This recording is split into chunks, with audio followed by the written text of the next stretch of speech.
Well, hello everyone, welcome or welcome back to Life of Wonders. As you know, this is Polo, and I love making videos of dolls, toys, and Disney collectibles. And as always, if you like this kind of content and you feel like supporting the channel, then you already know what to do. So today I thought I would showcase together these glorious Maleficent dolls that are coming from two different designer releases. The very first one that was released back in 2011, if I'm not mistaken. And then this one is coming from the designer Fairytale Heroes and Villains collection from 2016. And then after this release, there's yet another Maleficent doll that was part of the Midnight Masquerade collection. But these are the two that I do have as for now in my collection. So I thought I would just go and share them with you in detail. So the first one I believe is the most original in a way because it was this very original concept of having the princesses and the villains as designer dolls for the very first time by the Disney Store at the time.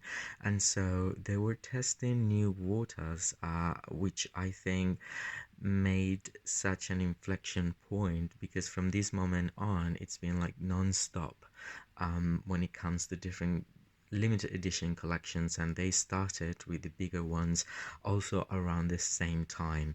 So anyway, I love her face so much.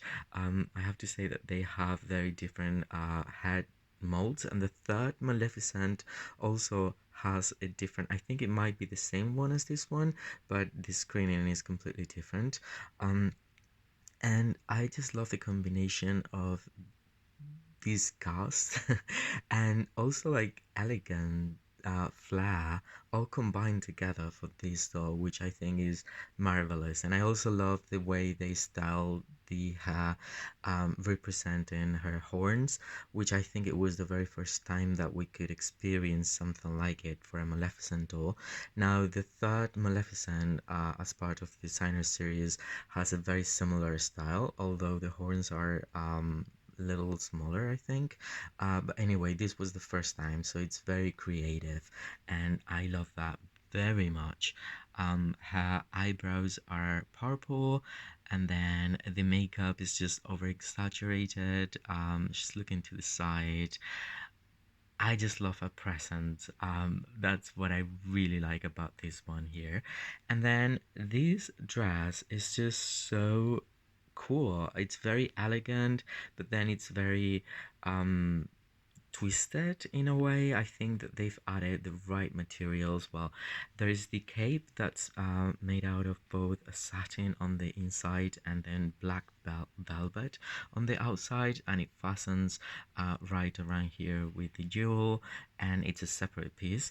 And then there is this very tight fit dress that incorporates satin in both well actually yeah, in both red and purple, and then the rest is also black velvet. And then they added this two-piece, as far as I, or probably it's just the one piece. No, the dress is one piece, and then the arm pieces are separate, and they're supposed to make a statement on their own, I guess.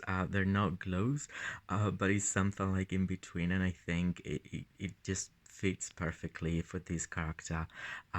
So I love the design of it, and I also think, and I really want to customize one of my designer.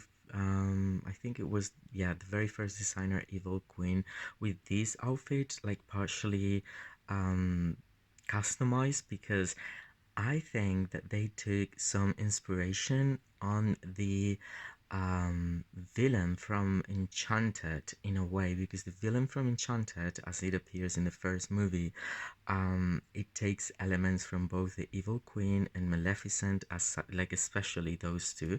And when she's back, or when she's traveling to the real world and she appears in Manhattan, then she's wearing something very similar to this dress. and the cape even. So that is why I think there was some inspiration in that to a certain extent, and I will be sharing that when I change my evil queen, because I think it looks so similar to how this evil character looks in the film anyway. So it's made out of like a pleather material. It's multi-layered and it's really tied to the feet, and then we have these fishnet ruffle moments on the top part. I don't know, it's just like super cool. And then she's having these high heels that were the fashion back in the day for all of these dolls.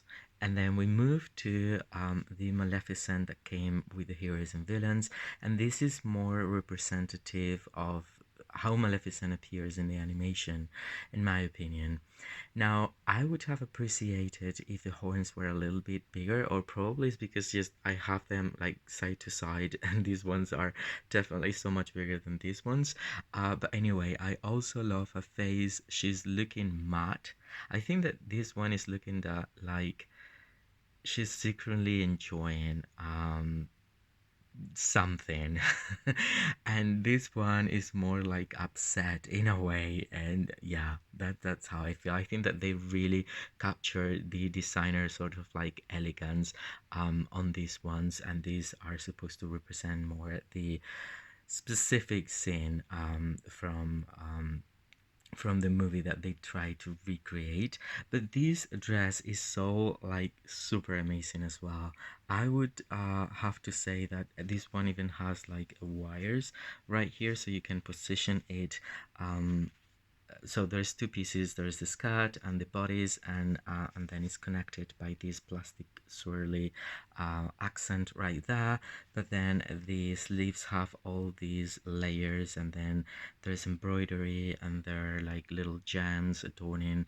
By the way, I have to say that both of them come with the staff that is exactly the same sculpt, yeah, with three claws, but this one is more of a vibrant golden, and then the globe in the center, it's like translucent in a way, and this one over here, it's much darker like bronze, and this sphere, it's also like bronze. And then this one came with the raven, and the whole fit is completely different, but nonetheless, I mean, it's just wonderful. It's different materials, so here they were using more like pleather and velvet, and here it's more like cotton, yeah, cotton and organza, I would say, all around.